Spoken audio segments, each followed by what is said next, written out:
جو یہ کام کر رہے ہیں کہ آگے کی ہمیں پروجیکشنز بتاتے ہیں، یعنی بیماری کا پھیلاؤ جو ہے وہ کس طرف جا رہا ہے، تو اس پھیلاؤ کو اگر ہم دیکھیں اور ہم جو حفاظتی تدابیر ہمیں ڈاکٹر صاحبان نے کہی ہیں ان کو بھی نہ اپنائیں، اور اس کے ساتھ ساتھ ہمارے جو انتظامی اقدامات ہم کر سکتے ہیں وہ بھی نہ کریں، تو خدا نخواستہ یہ بیماری کتنی تیزی سے پھیل سکتی ہے۔ آج ہم نے اس نئی جو ہمارے جو ماہرین کا گروپ ہے انہوں نے پروجیکشنز اپنی اپ ڈیٹ کی تھی، اس کا ہم نے تفصیلی جائزہ لیا، تو میں نے سوچا کہ آپ کے ساتھ ہم دوبارہ شیئر کریں کہ ہم نے اس وقت آپ کو کیا بتایا تھا اور ابھی صورتحال کیا نظر آتی ہے، اور ہمارے خیال میں یہ کیوں ہو رہا ہے، اس لیے آگے کیا کرنے کی ضرورت ہے۔ 14 جون کو جس وقت ہم نے آپ کے سامنے وہ شیئر کی تھی اور قوم کے سامنے رکھی تھی کہ اس وقت کیا آگے ماہرین بتا رہے ہیں کہ اگر حفاظتی تدابیر نہ اپنائی گئی تو کس طرف جا سکتا ہے وبا کا پھیلاؤ، تو 30 جون کے لیے جو انہوں نے پروجیکشن دی تھی اس کے مطابق ہم 3 لاکھ تک پازیٹیو کیسز کورونا کے دیکھ سکتے تھے۔ آج جو ہم نے صورتحال دیکھی ہے اور تفصیلی جائزہ لیا ہے تو لگتا یہ ہے کہ انشاءاللہ تعالی یہ نمبر جو ہے وہ 2.25 لاکھ یا اس سے ذرا کم انشاءاللہ تعالی ہمیں نظر آئے گا 30 جون کو، یعنی 3 لاکھ جو ہو سکتا تھا اگر حفاظتی تدابیر نہ اپنائیں، اس کے بنسبت 2,25,000 کے قریب ہم یہ نمبر دیکھ رہے ہیں، جس سے یہ ظاہر ثابت ہوتا ہے کہ اگر ہم صحیح کام کریں اور سب لوگ اپنی اپنی انفرادی ذمہ داری بھی پوری کریں اور حکومت جو ہے اس کی جو اجتماعی ذمہ داری ہے وہ بھی اس کو ادا کرے، تو پھیلاؤ کو روکنے کے اندر خاطر خواہ کامیابی ہو سکتی ہے۔ اس کی وجوہات کیا بنی، بڑی بڑی کیا چیزیں ہیں جن کو ہم نے چلنا۔ این سی او سی سے براہ راست اس وقت آپ یہ ملاحظہ کر رہے ہیں وفاقی وزیر اسد عمر میڈیا بریفنگ کر رہے ہیں۔ کم سے کم بہت بڑی تعداد نے اپنی ذمہ داری کا احساس کیا، سب نے نہیں کیا، اور حکومت نے پھر مجبوراً کچھ انتظامی کارروائیاں بھی کرنی پڑی، اور ان دونوں چیزوں کو ملا کے یہ صورتحال ہمارے سامنے آئی ہے کہ جو ٹیسٹ ہمیں لگ رہے تھے، جو کیسز 3 لاکھ تک پہنچنے کا خدشہ لگ رہا تھا، وہ 2.25 لاکھ تک بات پہنچ رہی ہے۔ 3 بڑی چیزیں جن کا میں ذکر کرنا چاہتا ہوں۔ 30 مئی کو این سی او سی سے گائیڈنس ایشو ہوئی اور یہ لازمی قرار دے دیا گیا کہ اگر آپ ایسے مقامات پہ ہیں جہاں پر زیادہ لوگ موجود ہیں، پبلک پلیسز میں ہیں، تو ماسک پہننا لازمی قرار دے دیا گیا۔ اس کے بعد 4 جون کو ہم نے جو ہماری حفاظتی تدابیر اور جو ایس او پیز ہیں، یعنی سماجی فاصلہ رکھنا، ماسک پہننا، ان سب چیزوں کے اوپر انتظامی کارروائی جو ہے اس کو مزید تیز کرنے کی ہدایات دیں۔ تمام صوبوں نے اس کے اوپر کارروائی شروع کی، اس کے اوپر ہمیں تقریباً ہفتے میں کم سے کم 2 سے 3 دفعہ جو ہے صوبوں سے ہمیں اس کی گراؤنڈ سے بھی انفارمیشن آتی ہے، ہم الگ سے بھی اپنے ذرائع سے بھی جو ہے ہماری جو ایجنسیز ہیں ان کے ذریعے بھی یہ معلومات حاصل کرتے ہیں، اور اس میں ہمیں نظر یہ آ رہا ہے کہ 100% تو نہیں، 100% کے قریب بھی نہیں، لیکن بہت سارے لوگ جو ہیں اس کے اوپر پورا بھی اتر رہے ہیں جو حفاظتی ان کو اقدامات بتائے گئے ہیں، اور بے تحاشا انتظامی کارروائی بھی کی گئی ہے، تمام صوبوں کے اندر کی گئی ہے، اور ظاہر ہے کہ بشمول اسلام آباد کے، اور یہ 4 جون سے ہم نے یہ کیمپین اس کے اندر تیزی آئی تھی۔ پھر 14 جون کو ہم نے یہ ہاٹ سپاٹس جو ہیں، یعنی وہ علاقے جہاں پر وبا کا پھیلاؤ زیادہ تیزی سے ہو رہا ہے، ان کی نشاندہی کر کے، یہ پہلے سے سمارٹ لاک ڈاؤن مئی کے وقت سے ہونے شروع ہو گئے تھے، لیکن ہم نے 14 جون کو اس کے اندر زیادہ پھیلاؤ کی یہاں سے گائیڈنس دی،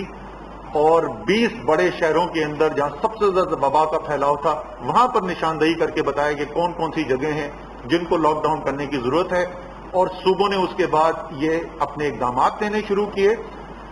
اور یہ سب ہوتے ہوئے ظاہر ہے ایک طرف یہ تو حکومت کے اقدامات تھے، لیکن ساتھ ہی ساتھ لوگوں کو بھی یہ احساس ذمہ داری ہے، جب کیس بڑھے تو لوگوں نے بھی حفاظتی تدابیر کو، فاصلہ رکھنا، ہاتھ دھونا، ماسک پہننا، ان چیزوں کی زیادہ احتیاط کرنی شروع کی، اور اس کی وجہ سے ہمیں جتنی خطرناک پھیلاؤ ہو سکتا تھا اس میں بہتری نظر آئی۔ اس کا مطلب یہ نہیں کہ خطرہ ختم ہو گیا، اس کا مطلب یہ نہیں خطرہ ٹل گیا، بلکہ یہ ہمیں یاد دہانی کرا دی ہے یہ بات کہ اگر ہم صحیح اقدامات کریں گے تو اللہ تعالیٰ حفاظت میں رکھے گا، اور اگر نہیں کریں گے تو حالات خراب ہو سکتے ہیں۔ ہم نے ماڈلرز کے ساتھ ابھی جولائی کی 31 تاریخ کا جو میں نے آپ کو بتایا تھا اس کے بارے میں بھی کافی تفصیلی بات ہوئی، اور ان کو مزید کام کرنے کے لیے دیا گیا ہے۔ انشاءاللہ تعالیٰ ایک ہفتے بعد ہم آپ کو یہ بھی بتائیں گے کہ یہ اقدامات جو لیے جا رہے ہیں ان سے جو اثر نظر آ رہا ہے، اگر اس کو برقرار رکھا جائے گا یا اس میں اور بہتری کی جائے گی تو جولائی کی 31 تاریخ تک کیا صورتحال بنے گی، اس کی بنسبت اس کے کہ جو ہم نے بتایا تھا کہ اگر کوئی اقدامات نہیں کیے گئے تو کہاں تک بات پہنچ سکتی ہے، یہ انشاءاللہ تعالیٰ آپ کو تقریباً ایک ہفتے کے اندر ہم آپ کو بتائیں گے۔ اس لیے دوبارہ میں پھر دہرا رہا ہوں اس بات کو، یہ ہمارے اختیار میں ہے، ہر شخص کے اختیار میں ہے، اجتماعی طور پہ بنحیث القوم ہمارے اختیار میں ہے۔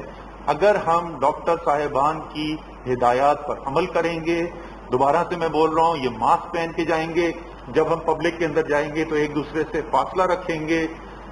دن میں جتنی دفعہ ممکن ہو ہم ہاتھ کی صفائی کریں گے، دھوئیں گے ہاتھ، تو انشاءاللہ تعالی مرض کا پھیلاؤ ایسا نہیں ہوگا جہاں پر یہ ہمارا جو صحت کا نظام ہے اس کو مفلوج کر دے۔ بیچ میں تقریباً 2 ہفتے ایسے آئے تھے کہ بڑے شہروں کے بڑے ہسپتالوں کے اوپر پریشر بہت زیادہ بڑا تھا۔ آپ کو پتا ہے کہ اس کے ساتھ ہی ہم نے یہ بھی فیصلہ کیا تھا کہ وفاقی حکومت براہ راست ملک کے اندر جون کے آخر تک 1000 سے زیادہ آکسیجن والے بیڈز کا اضافہ کرے گی، مختلف صوبوں کے ساتھ مل کے ان کی مدد کر کے، اور جولائی کے آخر تک 2000 سے زیادہ بیڈز کا اضافہ کیا جائے گا۔ تو مجھے خوشی ہے اس کے اوپر تیزی سے عمل بھی ہو رہا ہے، اور انشاءاللہ تعالیٰ 1000 سے زیادہ بیڈز ایڈ ہو جائیں گے۔ تو ایک طرف تو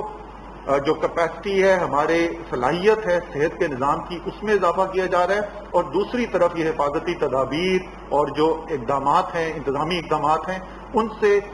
یہ صورتحال اللہ کے فضل سے ایسی ہمیں نہیں نظر آ رہی کہ ہمیں صحت کا نظام مفلوج ہوتا ہوا نظر آئے۔ لیکن آخر میں یہ بات کرنا چاہوں گا کہ وہ لوگ، وہ صحت کے نظام میں کام کرنے والے ورکرز، نرسز، پیرامیڈکس، ڈاکٹرز، یہ ہماری ذمہ داری ہے کہ وہ جو ہمارے لیے اتنی مشکل ایک وقت کے اندر کھڑے ہوئے ہیں، قوم کی خدمت کر رہے ہیں، کوشش کر رہے ہیں کہ کوئی بھی جو بھی بیمار ان کے پاس آئے، حتی الوسع کوشش کی جائے کہ اس کو علاج بھی کیا جائے، اور اس کی مزید کوئی خدا نخواستہ زیادہ حالت خراب ہونے سے بچائے بھی جائے، تو یہ ہماری بھی ذمہ داری بڑھتی ہے کہ جب وہ ہمارے لیے کھڑے ہوئے تو ہم بھی وہ حفاظتی تدابیر، جو بہت کوئی مشکل نہیں ہے، صرف اگر آپ ذہن میں ایک احساس ذمہ داری رکھیں گے تو یہ بہت مشکل کام نہیں ہے کرنے کے، ہم یہ کریں گے تو انشاءاللہ تعالی ہم آگے بھی دیکھیں گے کہ ہمارا جو صحت کا نظام ہے وہ بھی مفلوج نہیں ہوگا، کاروبار زندگی بھی چلتا رہے گا۔ وہ سفید پوش اور وہ غریب لوگ جو لاک ڈاؤن کے اندر ایک ایسی تکلیف سے مبتلا ہوتے ہیں، اور ہم نے اس کی بہت بھیانک صورتحال بھارت کے اندر دیکھی ہے، انشاءاللہ تعالی وہ صورتحال بھی نہیں ہوگی، اور ہم اپنے لوگوں کی صحت کی حفاظت بھی کر سکیں گے۔ تو پچھلے 2-3 ہفتے کے اندر جس طریقے سے صورتحال آگے بڑھی ہے، نسبتاً ہمیں ایک یہ نہیں، اور میں پھر یہ کہہ رہا ہوں، نہیں کہہ رہے کہ خطرہ ٹل چکا ہے، لیکن جس طریقے سے ہم نے یہ وقت گزارا ہے، انشاءاللہ تعالیٰ اسی طریقے آگے بہتری آتی رہے گی۔ آپ کا، میں پوری قوم کا، خصوصی طور پہ ہمارے ہیلتھ کیئر ورکرز کا شکریہ بھی ادا کرنا چاہتا ہوں، اور ہیلتھ کیئر ورکرز کو تو سلوٹ بھی کرنا چاہتا ہوں۔ پاکستان زندہ باد۔